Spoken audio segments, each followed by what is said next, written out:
packed. It's overloaded with great information. So let me introduce myself.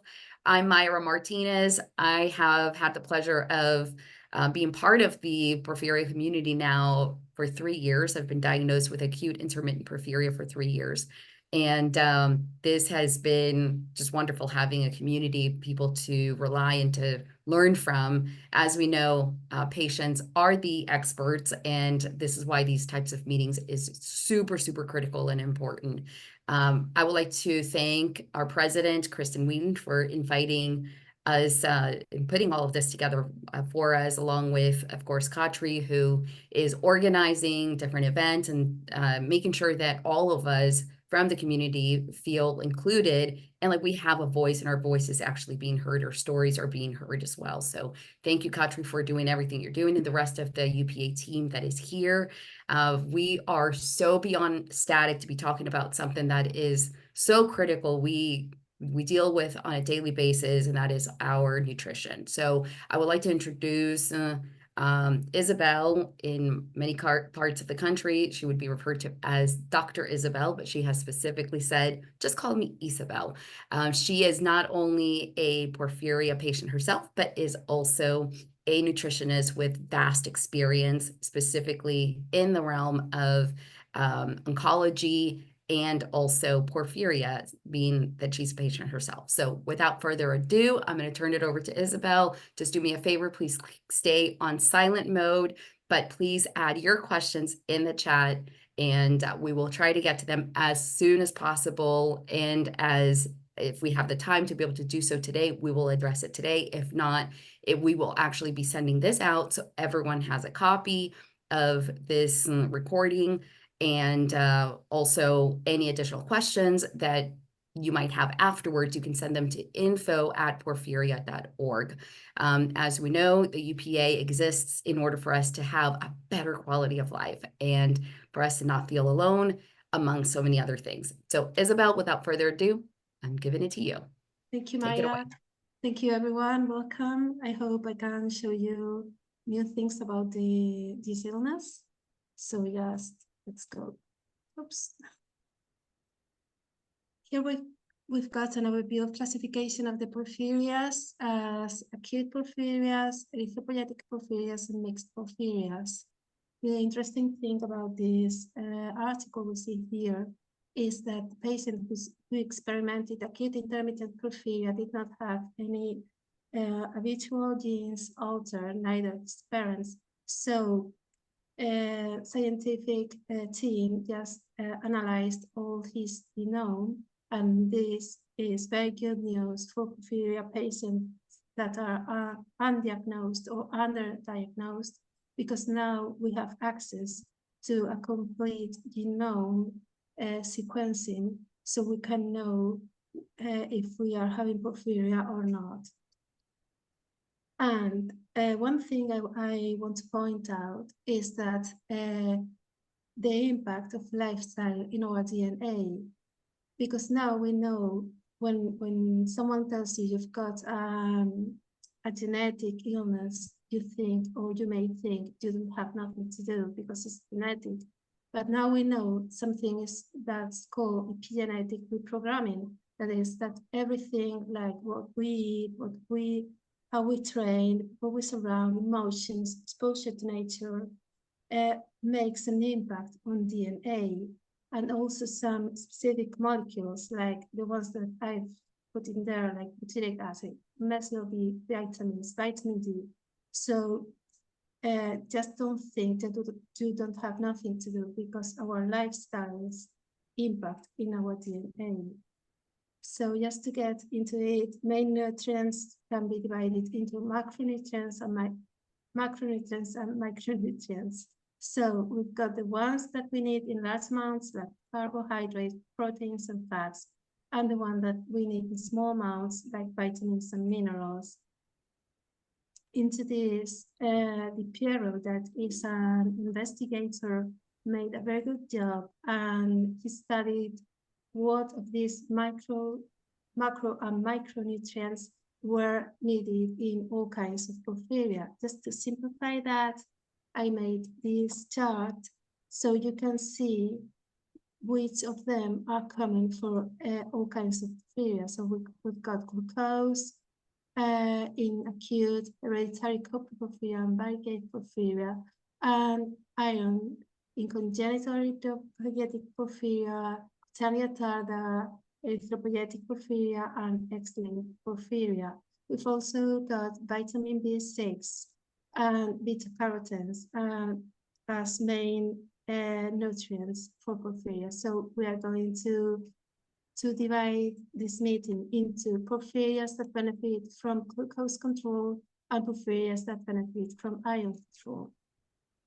The ones that benefit from glucose control are acute intermittent porphyria, hereditary coproporphyria, and varicose porphyria. To make it simple, I just use these little toxic bottles to talk about porphyrin precursors and porphyrins. And these small squares, glucose, just to talk about glucose. So I want to divide the illness in 3 stages, like stage 1, that is an initial stage, patient is in poor condition, is towards the crisis, and you see here toxics are accumulating into the bodies of the patient. In stage 2, we've got an intermediate stage. You can be from not too bad to a good condition, but you still have recurrent symptomatology. So we see here, we still got some toxics accumulating in our body. And at stage 3, it's the current stage, we've got porphyria symptomatic control, although there can be some toxics accumulated, lethal, but some accumulating in our bodies. So the tip 1 is to try to balance your porphyrin levels with your glucose levels and your carbohydrate intake. So if you are stage 1, probably you will need more glucose, more carbohydrate intake. If you are stage 2, you will still need sometimes to upload your carbohydrate intake. And if you are stage 3, your glucose levels need to be much lower. So how much carbs should I eat daily? It depends on the stage you are. So what is the science behind this tip? This tip is called by science the glucose effect.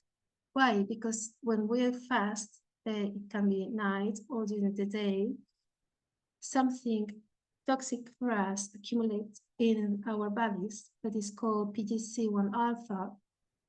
And in response, something also toxic for us called ALAS accumulates.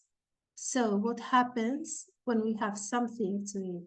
Let's say smoothie, then glucose rises and insulin rises. The rise of glucose and insulin is different from low glycemic foods to high glycemic foods. So when this happens in our bodies, insulin inhibits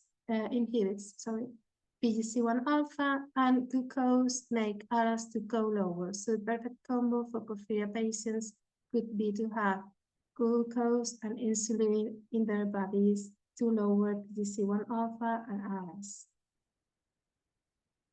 So when I talk about glucose, you can find glucose from naked carbs, that can be simple carbs like juice, white bread or raisins, dried fruit, or carbs plus fiber, that could be an apple, carrots, or bananas. Or you can have dressed up carbs, that means pairing your carbs with proteins, fat, or both. If you want an apple, you can pair it with a yogurt, or if you want a banana, you can pair it with some nuts, or you can have an omelette that's made with banana and some cream nut.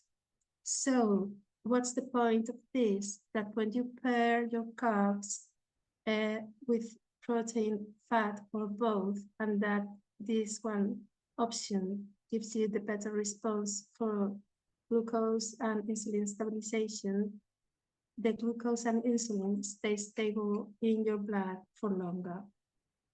So what is published, what the science say, that at stage 1, the recommendation is to take 300 to 500 dextrose per day.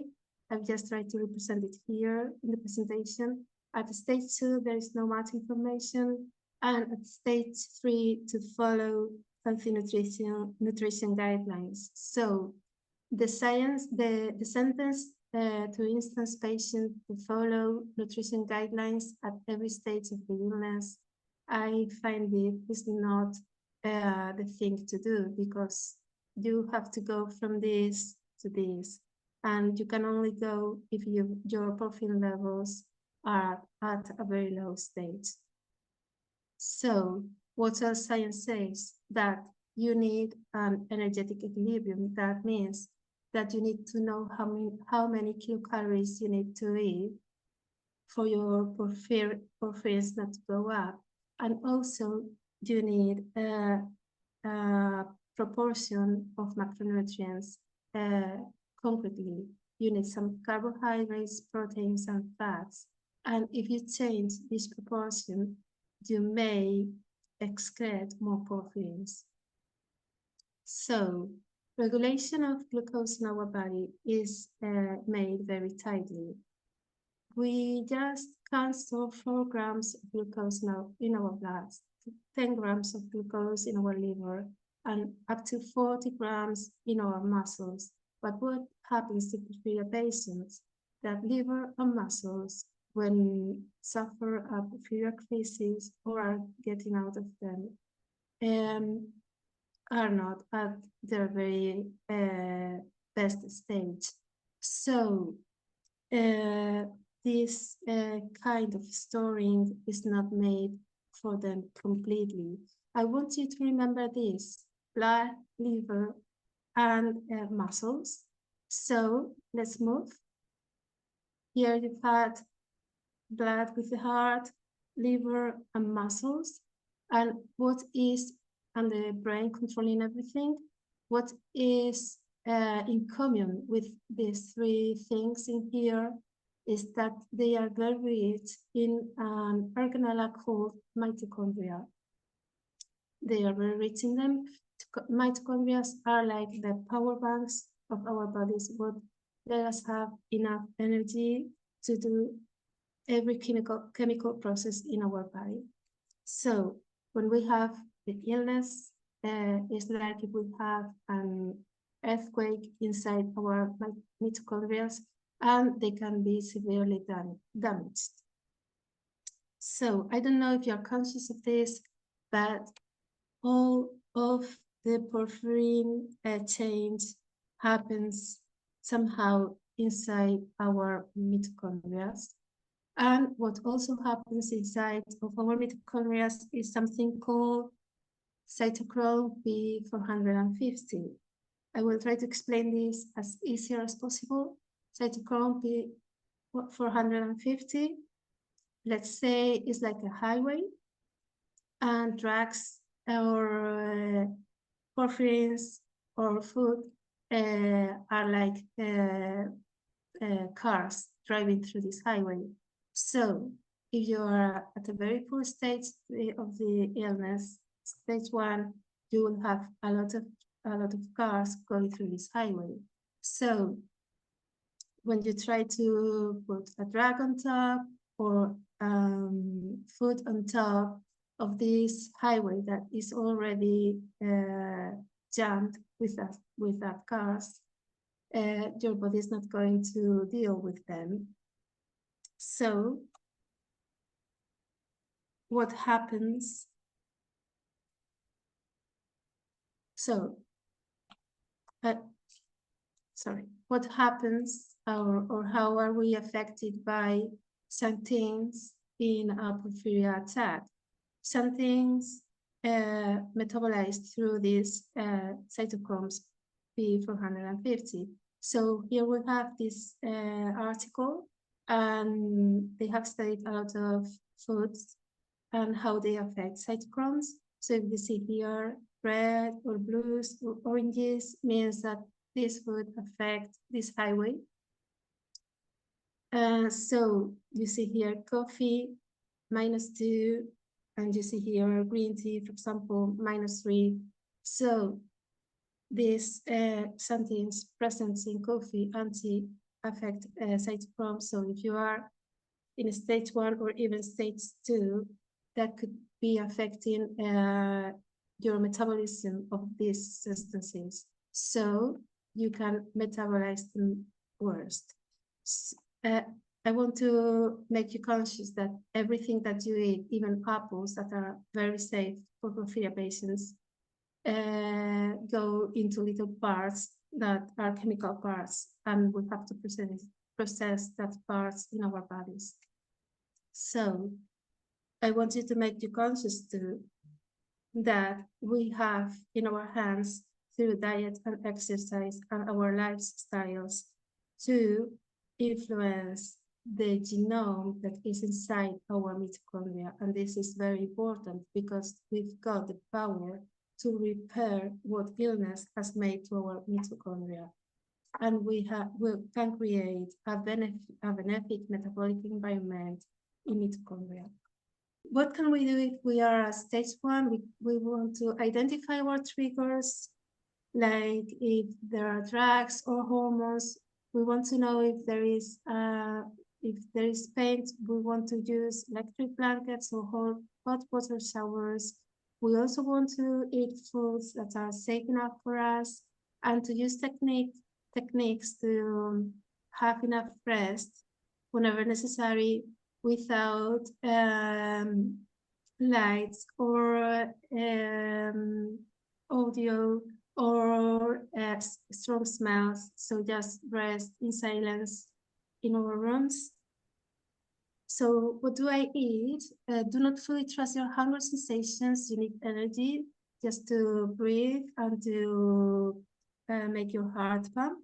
So if it's possible for you, just reach in nutrients and try to incorporate foods safely, and also pay attention to hydration and minerals. So how do I know if I am drinking enough liquids? Well, what you've got here, is the urine scale. So just your urine should be like a light lemonade. These scores are recommended. A reddish coloration in porphyria is okay, but don't let your urine go too dark or smell too heavy. So what do we eat at this stage? Safe foods for you that are the ones less affecting that cytochrome P450. You've got listed some of them here: potatoes, quinoa, rice, carrots, zucchini, pumpkin, chicken, egg whites, yogurt, quick sugars. And do your testing through, if you're a woman, better from days 1 to 15, if you want to introduce another foods, just when triggers are as low as possible for you. And why exercise is important? Because exercise improves mitochondrial health that are damaged in our case. So reintroduce exercise from the starting point that you can. It can be physical therapy, yoga, swimming, whatever. But listen to your body, because more is not better. Better is better. What do I mean? That if you've got 2 times a week physical therapy, just do your best at these 2 times and rest to recover. And not try to do 5 or 7 days a week, because that could be negative for you, because it can increment your inflammation, not let your body repair enough. So maybe that could be done later on when you're at a better stage, but please listen to your body. You are very tired or you cannot move, so always listen to your body. So if we move to stage 2, the intermediate stage, what can we do? To follow regular schedules, manage stress as best as possible, identify how your body is talking to you, because you can have a high heart rate, mental fog, fatigue, and all these symptoms may mean for you that you need something to eat. Practice me first. That means that if you need to rest or eat, please take the time and respect your resting and sleeping hours, even that you can't do it fully perfect. Make sure, please, that you always have access to food easily. Just have water with you, bananas, pears, whatever is easy to take with you. And remind to all of us that you deserve to make a pause if you need it. So also at this stage, it's very important to have in mind that chemicals and drugs can be triggers, and also other causes like weight loss, miracle diets, fasting, infections, stress. So just have it in mind, all these things can be a trigger for you. So what says science? How do we eat?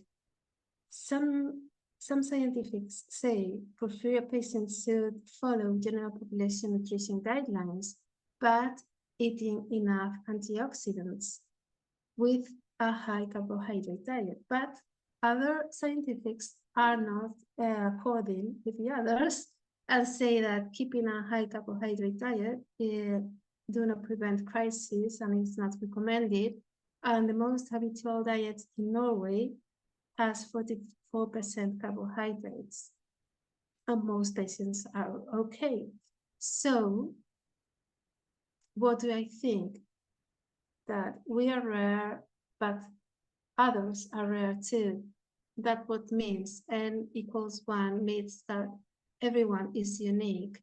Studies that are made with people that have diabetes, and they have several people eating the same meals, but the responses they have in glucose and insulin were different between them. So we'll explain this a little bit earlier. So if we move to stage 3, that would be the chronic stage with porphyria symptomatic control. What do we need to know? Not to do intermittent fasting or any fashion diet of the moment. Be aware of self-medication and of self-taking of vitamins and minerals. Do resistance training if you can, 2 or 3 times per week. Also respiratory cardio fitness. Be active in your day and take self-care through meditation, breathing, singing, whatever makes you feel your self-care. So what I'm going to tell here is the combination of what I found out in scientific journals, the scientific evidence for porphyria patients, other illnesses knowledge and patient experience, and my own experience. So what do you think when you're given the advice to follow a high carbohydrate diet? It's very easy to go for option A or even for option B, but it's less direct to go for option C, like to eat a very rich diet in food, in fruits and vegetables, for example, and complex carbohydrates. So what happens in our blood when we eat a small portion of carbohydrates? Glucose enters the bloodstream, and we have here the molecules of glucose, and this is glucose, and then goes insulin. And if we have a bigger portion, we will have more glucose, more insulin. And the response is different if we are having banana or a biscuit in terms of glucose. There are so many things that can affect glucose response. We can have fats and proteins that can elevate our glucose hours after eating them. Fiber and alcohol can lower glycemic levels. Stress hormones can mess with glycemic levels. Here it says increase, but it can also lower. Poor sleep or changing sleep habits can alter our glycemic regulation. Some medications can alert your glucose alert sensations, so just have that in mind if you're taking other medications. The kind of exercise you do can modify your glucose control, and also menstruation and changing your schedule times can affect your glucose control. On top of that, we now know that insulin resistance has a very high prevalence in porphyria patients, going after 40% of porphyria patients. So that means in 10 patients, 4 can have insulin resistance without knowing it. So if we follow the scientific guidelines, what should we eat? What is the healthy eating plate? We should have 40% of our dish just full of veggies, 25% of high quality protein that could be meat, eggs or fish, 25% should be carbs. We should have healthy fats in small proportion. We should eat water and fruits as a dessert. So someone asked me, can we drink protein and creatinine?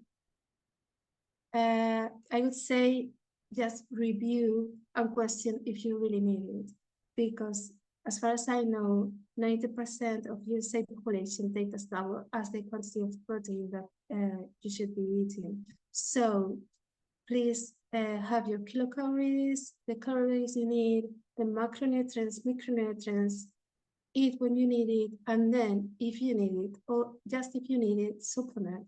Why? Because if we just invert this pyramid, you know this is very unstable, and you're going to spend a lot of money in supplements that are not going to put a solution if all the rest is not okay. So even though if you want to drink protein, because it is your case, choose a brand that is okay, not artificial smellings, not hidden things in the labels, and take it with moderation. And also, if you have any other illness like chronic kidney disease or anything else, I think you should review very well what you are eating. So when there are triggers, what do I suggest for porphyria patients? To increase the carbs you eat, healthy carbs, keep your protein, keep your fats, and if you are not hungry enough, just reduce your veggies a little bit. Also, keep the fruits, keep the water. This is the case of a patient that the trigger was menstruation. So I also wanted to show you here changes in glucose through menstruation in non-porphyria patients that are normal people and people with diabetes. Both experimented changes in glucose, so that can be important for you too. So I want to show you too the clinical nutrition case of a patient that was a stage 3 patient, last porphyria crisis, 2006, sorry. She started to feel weird the first time in the morning after starting with methimazole, that is medication for thyroid. And her fasting glucose went up to 100 milligrams per deciliter. Other symptoms are usual morning fatigue, night sweating, nightmares, and very intense screaming. I want you to be aware of these symptoms because they can mean for you insulin resistance. She was wearing a continuous control glucose monitor, and this is what was happening to her. She was going lower than 70 during all night, and then breakfast, and then this spike. So what was the nutritional strategy? I've told you before in the other slides that if you use protein can increase your glycemia levels. Hours after, sorry.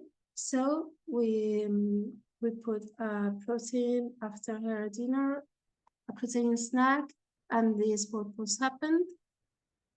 Very less hypoglycemias during the night is this one. And then you see here breakfast spike. I want you to appreciate this graph with this other graph that was a protein snack and age snack. No overnight hypoglycemias, no spike during the breakfast. So spikes, hypoglycemias also make you your glucose and insulin go like a roller coaster, because this one is much beneficial for a porphyria patient than this graphic. So we should pay attention to that too. Here I come with the bad news. What are health problems are more frequent in this porphyria? Liver cancer, 60 times higher than in general population. High blood pressure. You have the option now to have routinely monitored at home. This can be caused because of dysfunction in blood vessels and autonomic nervous system dysfunction. Insulin resistance, as we've talked before, 40% incidence is very high incidence. Also chronic kidney disease because of this credit porphyrins. You can monitor if you monitor creatinine and cysteine C, and hyperhormonal cysteinemia because we can have group B vitamin levels lowered in our blood. So I have had some questions about chronic kidney disease, keeping muscle mass, and chronic kidney disease at stage 3.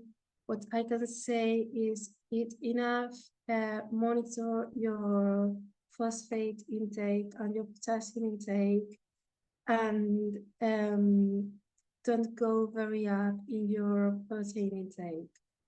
If you need more advice or an extended explanation, I would be happy to answer you by email. So we move to porphyrias that benefit from iron control, that are those listed here: erythropoietic porphyrias, cutánea tarda, and protoporphyria, X-linked protoporphyria. So this is taken for the chart presented before. We need iron deprivation in these 3 porphyrias and iron in this one. And we also need beta-carotenes in these porphyrias. So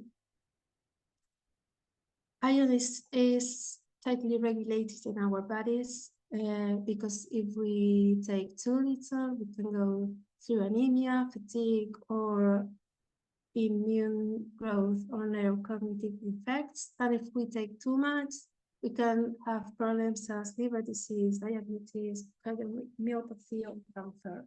So where do we take our iron from?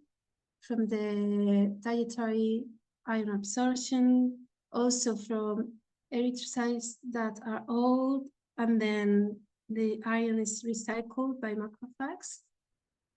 Hepatocytes, that are the cells of the liver, also mobilize iron.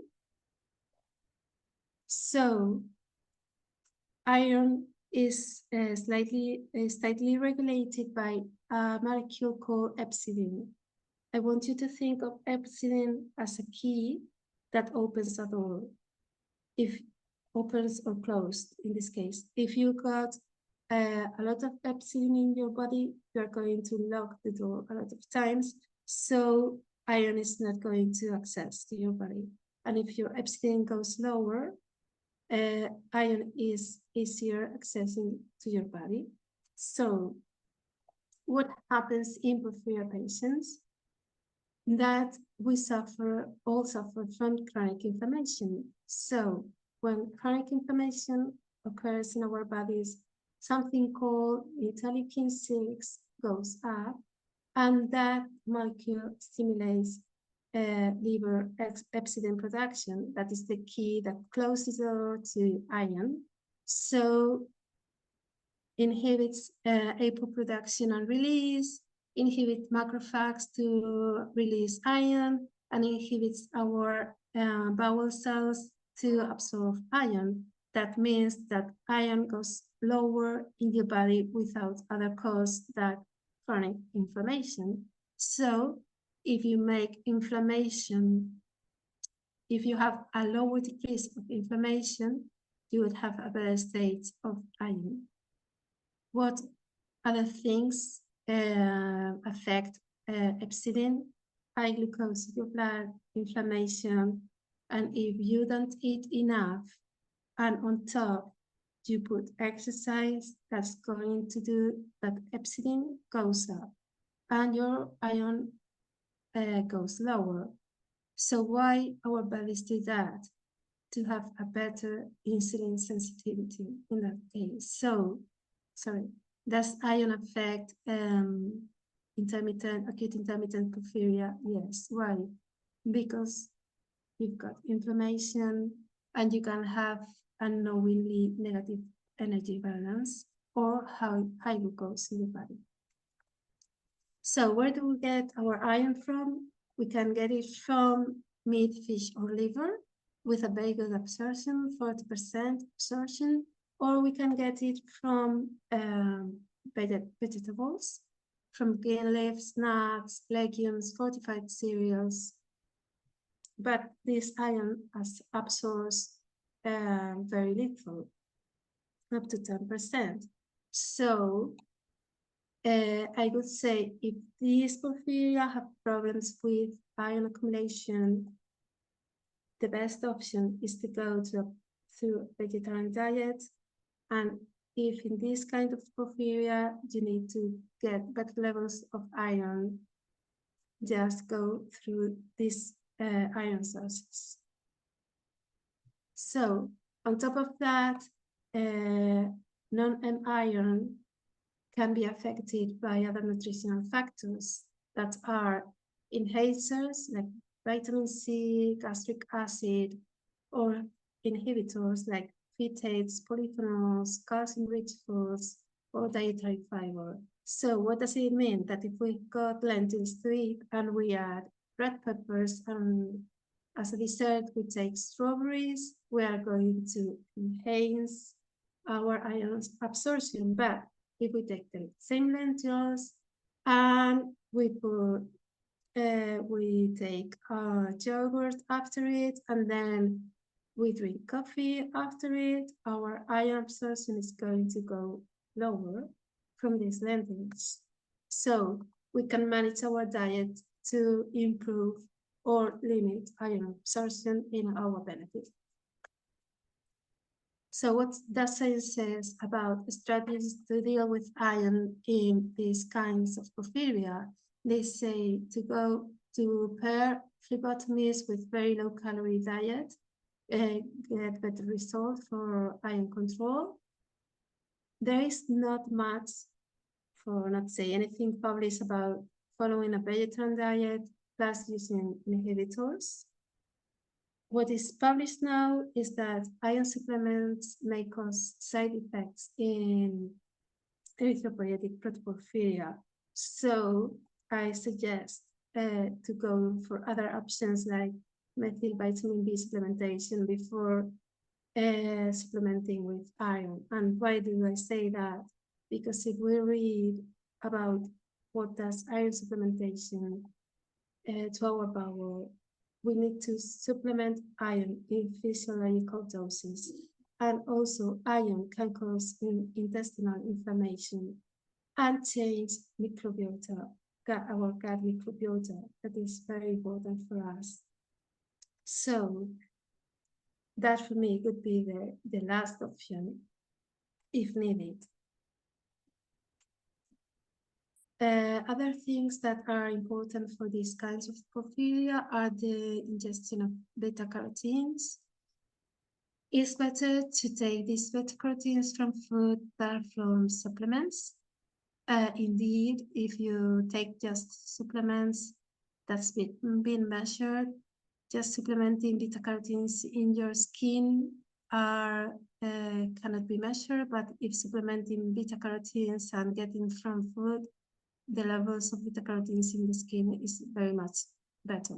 So where are those beta carotenes? In orange fruits like mango, papaya, apricot, peaches, orange vegetables like carrots, pumpkin, red vegetables like tomato, peppers, watermelons, dark leaf, ground leafy greens like spinach and kale. You can make smoothies. Fat is very important to better absorption of these beta carotenes. So you make smoothies that would have all the fiber and all the richness of the beta carotenes. Add some good fats like avocado or nuts. You could also have cold soup like a gazpacho or a salad and with fat oils on it, or even something like patata and pumpkin and carrots and make a puree and then add some olive oil. So here I've given you some options that to include beta carotenes like carrot and cherry smoothie and an omelette, using sweet potato as a toast and pair it with avocado and mozzarella cheese. You would have a very complete breakfast option here. Also snacking options like apricots and almonds or a whole grain toast with hot liver would be a good option. Mind that if you have zinc, iron, or protein deficiencies, could be affecting to your beta carotene absorption. So I've talked about microbiota, and we know microbiota is very important for other diseases. So what is happening with microbiota in porphyria? We know that if we have a healthy diet, plenty of fruits, vegetable, fiber, plant-derived protein, and good fats, the organisms that live in our bowel are going to be healthier, and in consequence, our health is going to be better than if we follow a poor quality diet. Also, the kind of diet that we follow affects the bacteria that are living in our bowels, and that can affect our health. So if we look like dietary patterns like Mediterranean diet or a plant-based diet that are most known by their good consequences for our health, we also can find differences between them in the kind of bacteria that live in our bowels. So what we do know is that if we've got some inflammatory diseases, like porphyria can be one, our protibacteria is going up. And if we've got problems with our metabolism, firmicutes goes up, that are bad bacteria. Sorry. So what do we know about porphyria now? Acute intermittent porphyria, mice have been treated with a probiotic containing Bacillus coagulans. The treatment with this probiotic has made hyperinsulinemia to go down in mice. This study is going to be replicated with humans, and we are very enthusiastic about it. So this probiotic is very safe and studied, and if it helps with insulin resistance, that would be great. We also know that bifidobacterium is very important for our health, and that could be another line of investigation for scientifics. And for example, Lactobacillus plantarum increases iron availability, absorption, and use, ameliorating a lot of things having to do with our iron in the blood. It also improves like kidney stones. So I am very hopeful about this line of science investigation. I just want to thank you for being here. We are still taking baby steps in nutrition for porphyria patients, and I want to thank all patients and professionals that help us to understand better this illness and to improve our lives. So thank you. Isabel, thank you very much. I wanted to say, first of all, you are very brave to do this in English. I know this is her first time doing, a presentation like this specifically with our Porphyria community. So I'm very proud of you, Isabel. Thank you very much. Thanks a I lot. don't know about you, but I learned so much. Had no idea that the overload of iron for EPPers could definitely have some very serious side effects. So learned a lot. Thank you very much. Really appreciate it. We um we will answer some of the questions here in a little bit. So before we get to the questions, just as a reminder, we talked a little bit about Palooza coming up, Porphyria Palooza, that's going to be September 13th through the 15th in Chicago. There are scholarships available up to $500 for those who would like to go and would like to have some additional financial support to be able to get there. The United Porphyrias Association, UPA, wants to ensure that you have the opportunity to be there. So go on to, we already gave you the website, but we'll drop it once again. It's porphyriapalooza.com. You can get all the information there, and on top of that, fill out the scholarship as well. We also have Connect Up groups. We believe in connection. Connection is very critical. Connection for other patients. It doesn't matter what part of the world or what language you speak. We have an opportunity. We want you to feel connected. We have a group specifically for you. So if you have not been part of those just yet, reach out to us, ask us, how can you be involved? And we'll be happy to connect you with the right group. We have youth groups as well. There are small group meetups. And then, of course, we have Sunscape Weekend, which happened for the first time ever this year, early this year. And it was a huge success. And we have a family camp coming up in May 2025. So we have a lot of stuff going on. Follow our social media channels. We gave you that as well. And the next page, Isabel, if you could do me a favor and put that up. Our email, if you would like to send us any email or anything, is info@porphyria.org. And not only do we want to hear from you what you enjoyed about this session, but also what other things do you want to learn about in the future? We have multiple people reaching out to us for various things. Kristen already mentioned that pregnancy and porphyria is a very big subject out there right now. So we are going to be bringing those sessions live to our community as well. So stay in touch. And then the other last page that you actually just went over, Isabel. Again, I just want to thank Isabel for being here. What's Up Doc is another document as well. What's Up Doc is experts of porphyria of every subject you can possibly imagine. We bring them to you. So if you're thinking about anything in particular that's a question to you and you don't even know how it works or whatever, send us a message to info@porphyria.org and we will find a way to get that doctor in here into our community to be able to, really get us all the information. We also have a patient navigator. Her name is Erin. It's one-on-one support. If you have a particular side effect that you're dealing with that you have no idea how to even begin tackling it, please reach out to us. We have a specific nurse who is an expert in porphyria, in all the different 8 types of porphyria, who will be able to hold your hand through your own particular journey. And then, of course, we have Summing Up, which is we explain the latest research in layman's terms that you and I can understand, of course, and some people have become experts in being able to read some of the latest research. I'm still not there, so I really appreciate this. All right, last and but not least, let's go to the questions for at least 5 minutes. Let's answer 3 questions. Isabel, I will let you take this away because we have quite a number of questions. So the first question that I would like to ask, or if you're looking at one in particular that stands out to you, Isabel, go ahead and you can pick it out. Okay, whatever.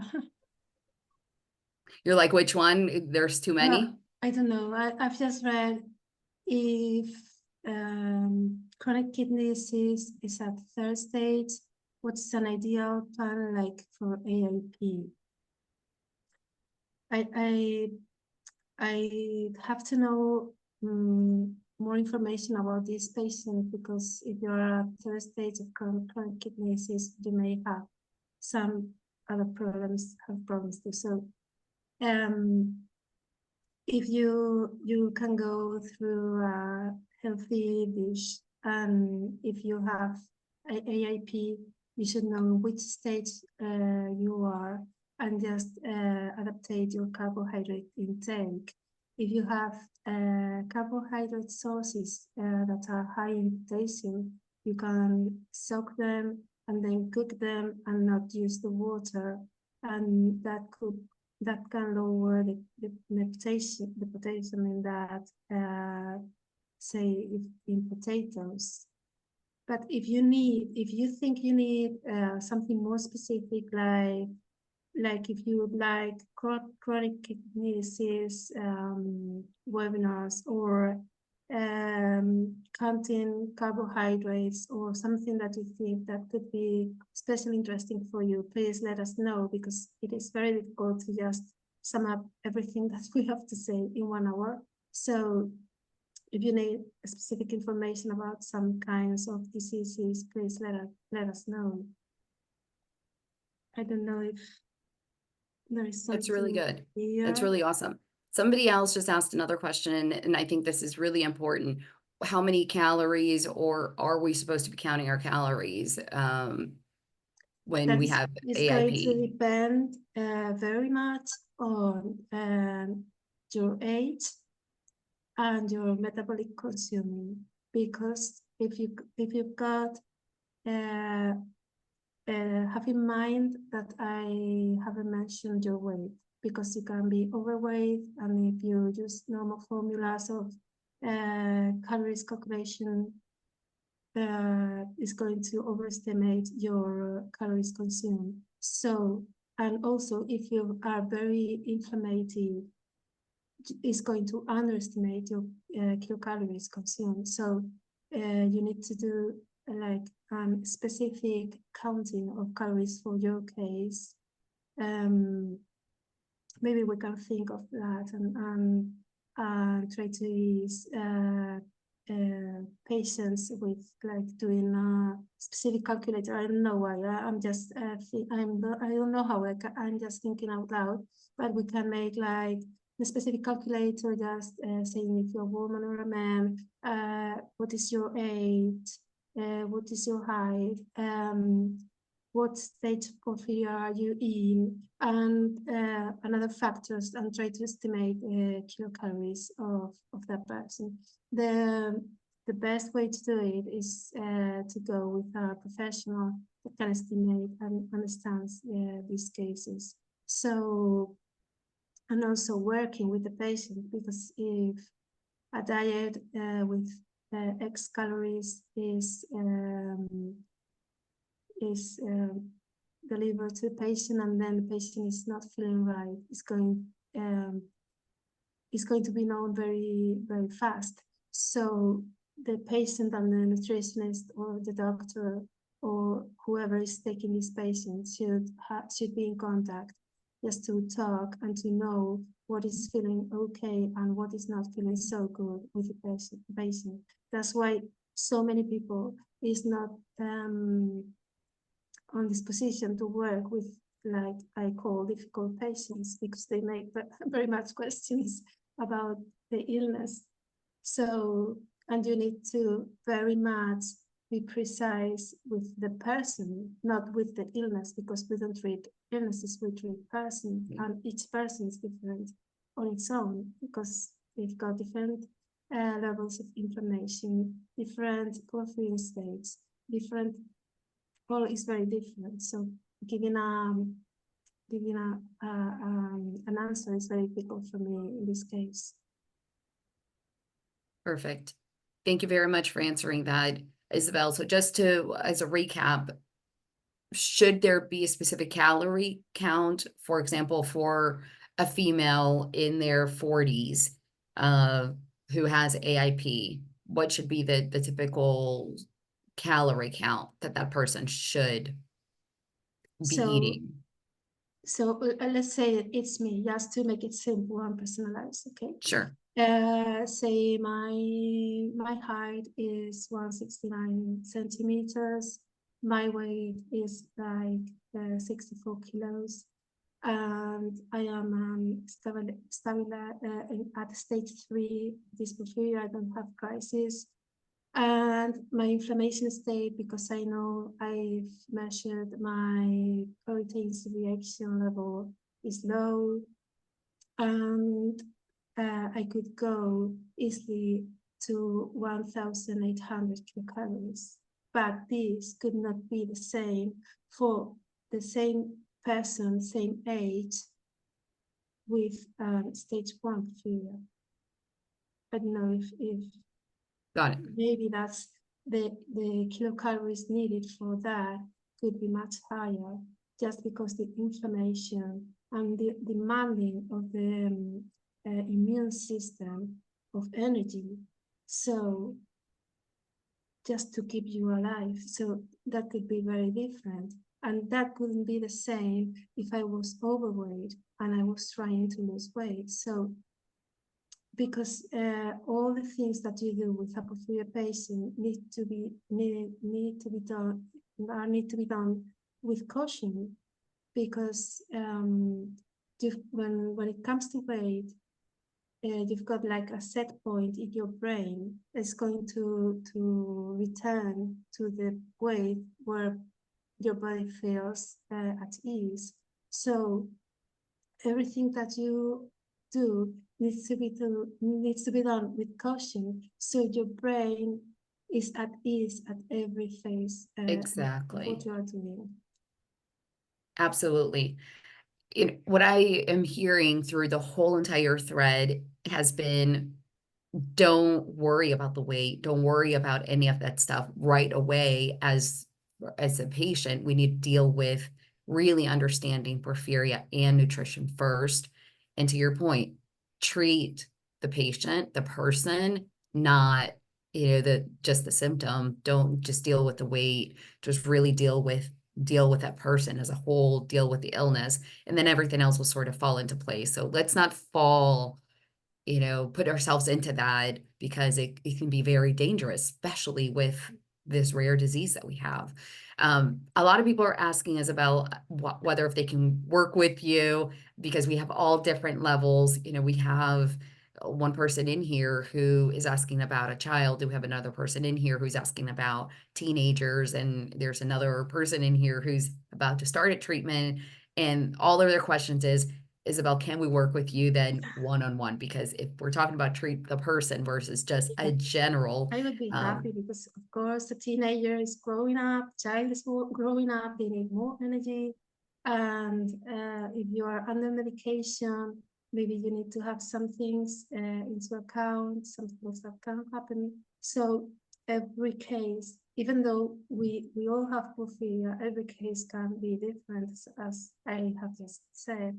And what I also want to highlight is that don't put all your interest in weight, because weight doesn't mean anything. I mean, it can mean things, but what I want to say is that you have to respect and nourish your body at first. That is the most important thing to do. You have to understand your illness. You have to nourish with unprocessed food, and you have to get all the things that you can through nutrition, and you have to respect your body in terms of exercise, and in terms of your mind and the point of the illness you are at. Because if you are not feeling good to go running, just go walking, you are still doing something good for your body, but it doesn't burdens your health. So you have to treat yourself as your best friend. So you wouldn't say a friend, just do any miracle diet or whatever. You have to be very intelligent with your health, because our health is very fragile. So just take care of you the best as you can. And of course, if I can help, I would help. But if you feel that there is someone else that can help better, just make sure that they are like like that they have their heads and their information is Yeah. actualized. That they know But what go with porphyria them. is. I'm not saying just come with me. Just go with the professional that gives you the confidence that is going to treat you as good as you would like to be treated and as you deserve as a patient. So Exactly. just I, do I that. will be honest, I don't know of any other, someone asked, do we know of any other doctor in the US that has this? That's a question for Kristen, definitely. I cannot tell you that I know of anyone else that has porphyria and is a patient. I am a recruiter by trade. So when I went to look for a nutritionist, what I did was I Googled and I turned every rock I possibly could and found Isabel. To my surprise, later on, I learned that some people within my network already knew Isabel. I got references from Katrina and a couple of other people that actually knew of Isabel. And I personally have been working with Isabel now for a bit, and she doesn't just do things just out of whatever knowledge she has and that's it. Like she really does personalize it to you specifically. She had me do specific blood work so that we can come up with a plan that works specifically for me. So I'm giving you that shameless plug only because I know what it's done for me. It's done wonderfuls to work, just wonders, I mean, to work with Isabel directly. So if you are serious and you would like to take control of your nutrition, I cannot recommend her enough. She has changed my life. And Isabel, thank you once again. It Thank is time you. for us to part ways though, because I know everyone has their Saturday to get to, or in other parts, you're getting ready to go to sleep. Like Isabel, thank you very much because I know it's Thanks tiring to for you. you. This is time to go to sleep for you, right? Almost. Almost. Almost. So thank you very much. Any parting words that you would like to share with us, Isabel? So yes, that to be honest, with this illness in particular, and I suppose with any other illness, we are learners too, because we don't know every case. So we, I, I feel very much, I feel gratitude for every patient that comes and show me that I can learn something more, because then I can apply that information into someone else. Absolutely. Absolutely. Well, thank you very much. Once again, really appreciate everyone taking some of their time on a Saturday to come and spend a few minutes with us. Well, actually more than an hour. So thank you very much. We appreciate Thank you. you. Have a good Bye. one. Don't forget Bye. to follow us on all of our socials. And Also, if we'll you send have, this out to everyone that signed up. We will yeah, receive, we'll send this out along with answers to the questions that were asked that we didn't get to.